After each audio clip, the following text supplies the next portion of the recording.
जमशेदपुर शहर में आपराधिक घटनाओं पर नकेल कसने को लेकर सिटी एसपी मुकेश लुनियत ने जिले के सभी एसपी, सभी डीएसपी और थानेदार और नोडल पदाधिकारियों के साथ बैठक की। बैठक में जिले के 2739 बदमाशों की सूची बनाई गई, जिसमें डकैती, चोरी, छिनतई, एनडीपीएस जैसे संगीन अपराध शामिल हैं। पुलिस ने यह सूची 1 जनवरी 2021 से 30 दिसंबर 2023 के बीच कितने अपराध हुए हैं और क्या अपराध हुए हैं उसके आधार पर बनाई। वहीं मीटिंग में यह भी बताया गया कि ब्राउन शुगर गंज की बिक्री में सीताराम डेरा थाना क्षेत्र सबसे आगे है और इस केस के लिए 80 लोगों को चिन्हित किया गया है। हत्या और रंगदारी के सबसे अधिक आरोपी सोनारी थाना क्षेत्र के हैं। बैठक में कहा गया कि अपराध और केस के आधार पर बदमाशों पर सीसीए तड़ीपार का प्रस्ताव बनाया जाएगा, जिस पर लगातार निगरानी रखी जाएगी। शहरी क्षेत्र में अपराध के नियंत्रण और उसकी रोकथाम, जो भी घटित कांड होते हैं उनके यथाशीघ्र उद्भेदन और अपराध और अपराधियों पर नियंत्रण के साथ साथ हत्या, आर्म्स एक्ट, एनडीपीएस एक्ट, डकैती, लूट, छिनतई जैसे जो गंभीर कांड हैं उनकी रोकथाम के लिए ये आवश्यक है कि इन जो अपराध शीर्ष हैं उसमें जो पूर्व में जो चार्जशीटेड क्रिमिनल्स हैं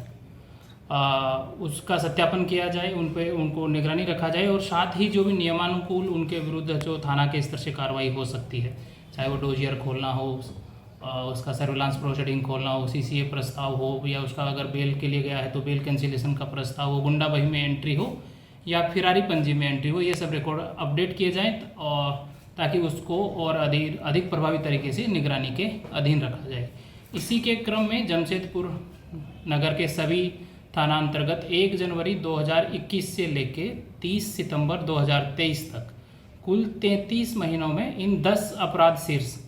चाहे वो आर्म्स एक्ट हो, एनडीपीएस हो, हत्या, एक्सटोर्शन, डकैती, लूट, गृहभेदन, छिनतई, वाहन चोरी और मिसलेनियस थेफ्ट, इन 10 अपराध शीर्ष में जो भी चार्जशीटेड क्रिमिनल हैं उनकी एक सूची बनाई गई है। इस सूची में कुल हमने 2739 अपराधियों की सूची बनाई गई है और इस सूची को हमने यूजुअली होता क्या है, जो जिस अपराधी को थाना ने जेल भेजा वही उसका सत्यापन करता है। हमने इसको इन 2739 अपराधियों को उनके एड्रेस के अनुसार थानावार विभाजित किया है। जैसे फॉर एग्जांपल किसी को परसोड़ी थाना ने जेल भेजा परंतु वो साक्षी थाना का रहने वाला है, तो उसके सत्यापन की जिम्मेदारी न सिर्फ परसोड़ी थाना की है बल्कि परसोड़ी के साथ साथ साक्षी थाना की है, क्योंकि वो साक्षी थाना के क्षेत्र में निवास करता है। इसी में आप देखेंगे इस पूरे शहर में आर्म्स एक्ट में हमने 470 अपराधियों की, एनडीपीएस में 370, हत्या में 123, रंगदारी में 74 अपराधी, डकैती में 68 अपराधी, लूट में 267, गृहभेदन में 307, छिनतई में 138, वाहन चोरी में 478 और विविध चोरी में 444, कुल 2739 अपराधियों की सूची बनाई गई है। इस सूची के साथ साथ हमारा आगे की जो रणनीति है वो ये है कि हम इन अपराधियों का दोहरा सत्यापन करेंगे। एक इनका उस पुलिस स्टेशन द्वारा भी सत्यापन किया जाएगा जिसके द्वारा उसको जेल में भेजा गया है। उसमें हम लोग उसका आपराधिक इतिहास क्या है, उसके अपराध के सहयोगी कौन हैं,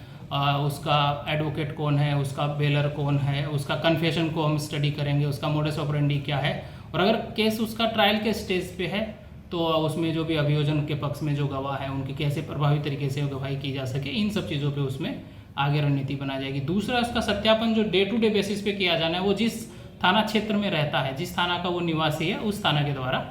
किया जाएगा।